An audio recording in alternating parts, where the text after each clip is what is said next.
Hi, I'm Terry. Welcome back to my channel, and in this video I'm going to be reviewing the Great Adventure Bible, which is a Catholic Bible in the premium edition in brown goatskin. It's the only color the goatskin one is available in, and as you can see here, it is with the non-premium edition in the imitation leather. Later in the video I will do some shots so you can see a better example of that. For now, I want to focus on the premium one. It's got gold gilded edges. There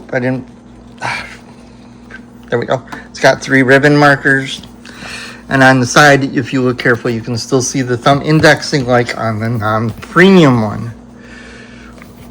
Well, it's not like thumb indexing, it's colored indexing. And you can see the ribbon markers, the brown head and tail bands. Just like the imitation leather one here, it's got the Great Adventure Bible logo, and it says Holy Bible. And on the spine it says Holy Bible, the Great Adventure Bible logo, Revised Standard Version, 2nd Catholic Edition, and the Ascension Press logo, just like on the imitation leather one. Alright, this is the 2nd edition. It says goatskin leather cover.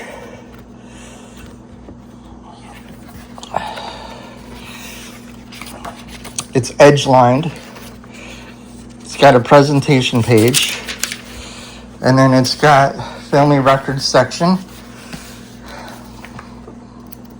Well, it's more like a sacraments thing. Then it says Holy Bible, Revised Standard Version, 2nd Catholic Edition. Publisher's title page. Introduction. It's got all the information you need on the copyright page. I'll angle the camera a little more. There we go. Printed in China. And then here's the different ISBNs. And then here's the printings.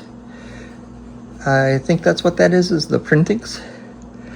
So this being the premium one, it looks like it's a second printing 2025. Then there's the introduction.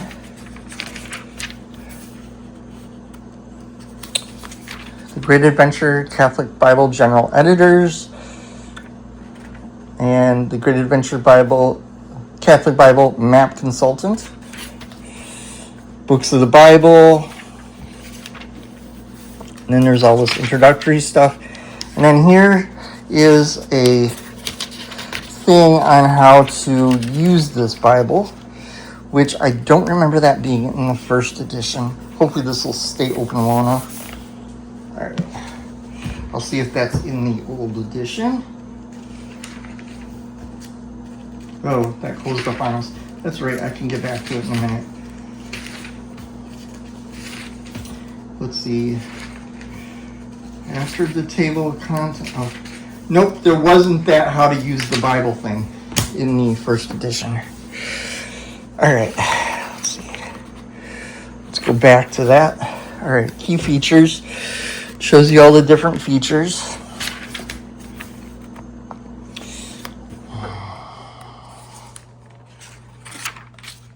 It's got a...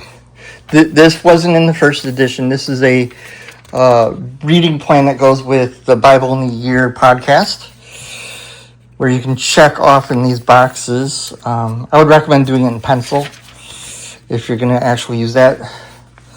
It'd be nice if they would have this checklist available separately, so you can just print it off when you need it.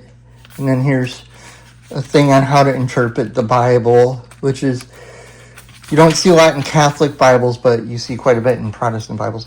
And here's a thing on church teaching and other resources you can get if you want. You don't have to get those resources to get the most out of this Bible, but they do help. Then an Old Testament title page, the early world. Now, I'm going to go to that in the 1st edition. Let's see. If I'm not mistaken, mistaken, it looks pretty much the same. Yeah, it looks the same there. Okay.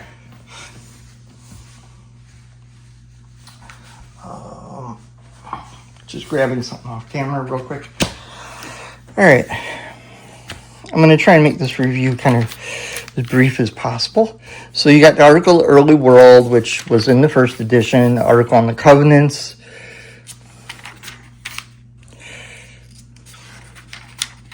and then a covenant structure of salvation history, an article on the covenant at creation. Then you get into the Bible. And where this is going to differ from the previous edition is you're going to have more color. You're going to have color-coded cross-references to the catechism, which I have the catechism over here somewhere. Here it is. I'll use the paperback edition as an example. This is the paperback edition of the Ascension edition. So this will work with any edition of the catechism now. For example, 1.1 through 2.4, it says paragraph 335 in the catechism. So I'm going to go to that in the catechism.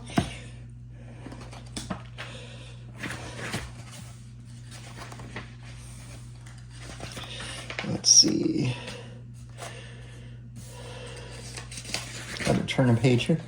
Here we go. 335. I'm trying to bring it more on screen.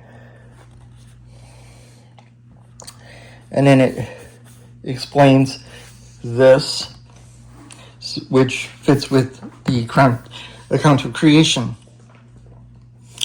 So there's that.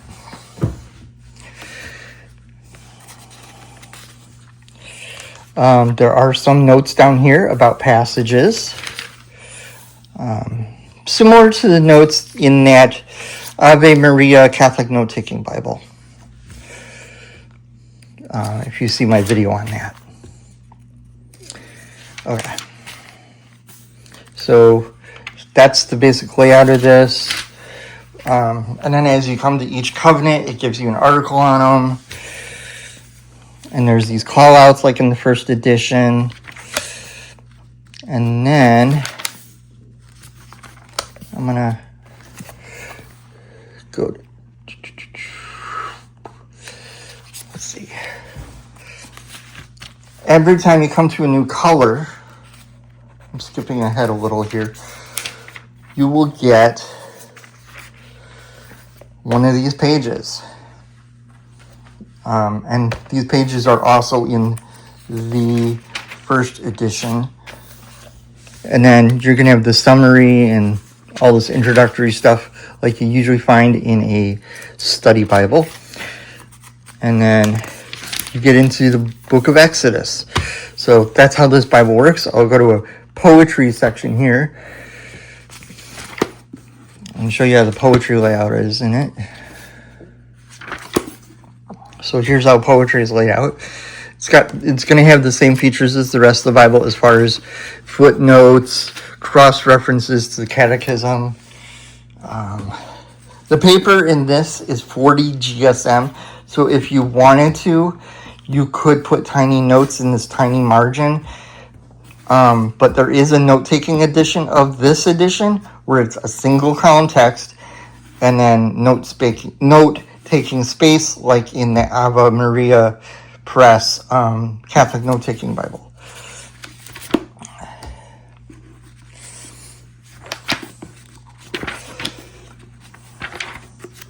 And then here's one of the ribbons. It's double-sided satin ribbon. Let's see. This is a red letter Bible. So I'll go to the New Testament and you can see. It's a dark red letter. I really like this red letter. And I can't think of who publishes another red letter that reminds me of this off the top of my head, but it's a dark red letter. I like that. And there's space between each line, so it makes it easier to read. I wear glasses, so for me, that is a good thing. That may not be what you like, but that's what I like. But yeah, hopefully this is a Bible that might appeal to more people. And there's non-premium editions too. So you don't have to get a premium edition. They make this second edition in a artificial leather, which they call alpha cowhide, which is a really good artificial leather. I've had this for a few years now. I've used it for almost 2 years in Bible study. So it's held up well. I really enjoy it. I found it a very helpful Bible.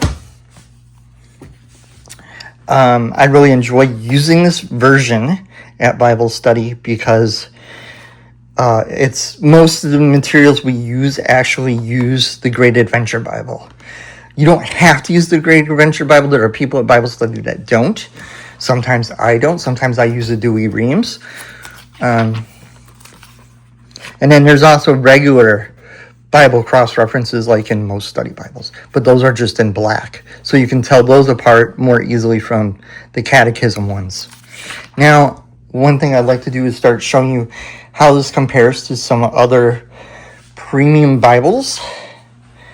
And I'm trying to figure out the best way to showcase them. Okay, the first one I'm going to compare it to, which I tucked the ribbons back into, is my NIV wide margin reference Bible.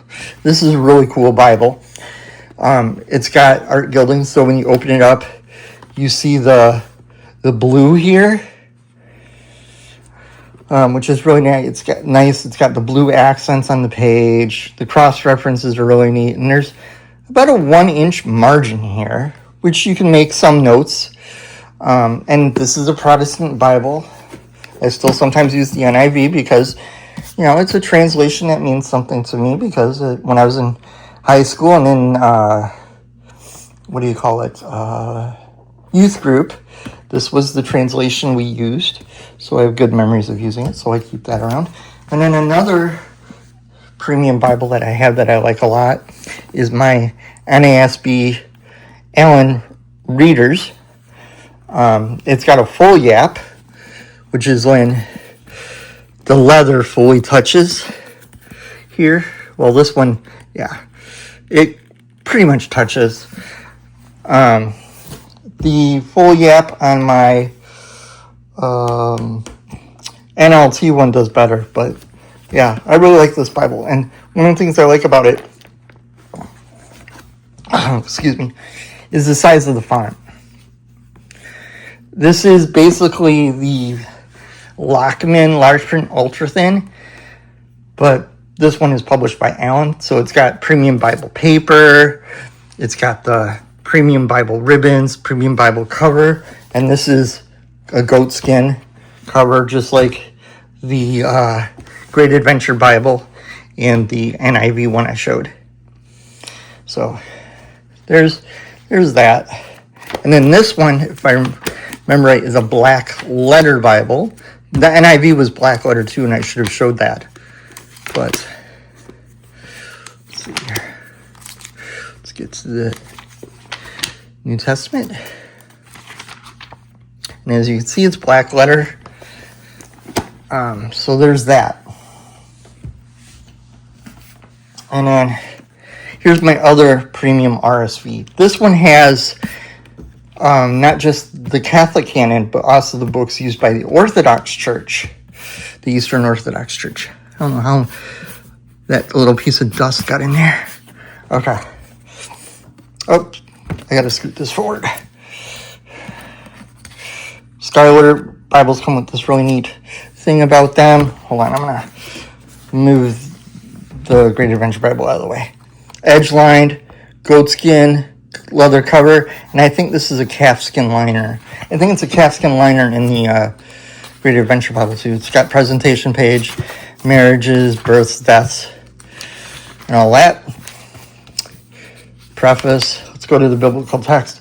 This has drop caps, which I really like. Gives it that classic Reformation era type Bible look that even the original Geneva Bible, or not Geneva Bible, the original Dewey Reams, I think, had that too. 1 year before the KJV did.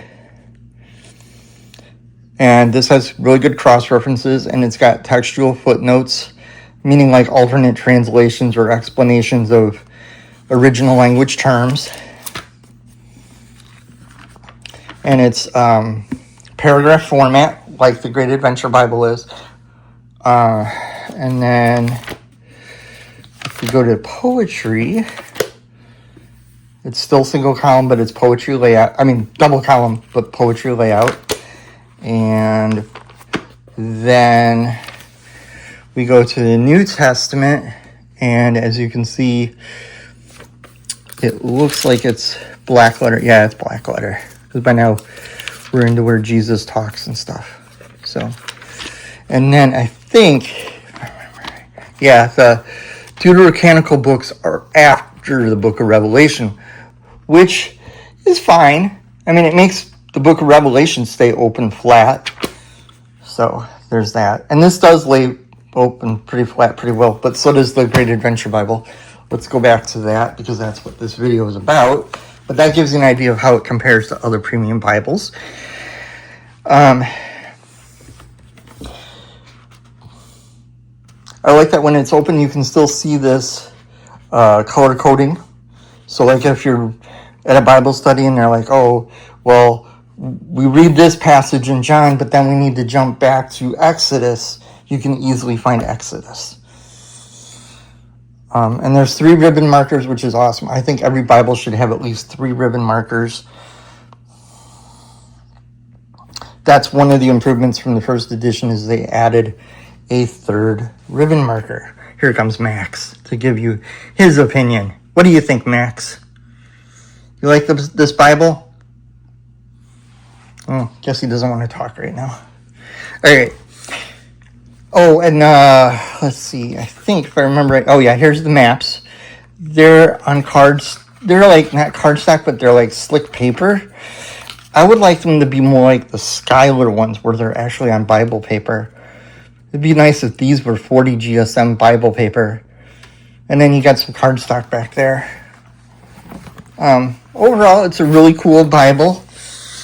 I really like it.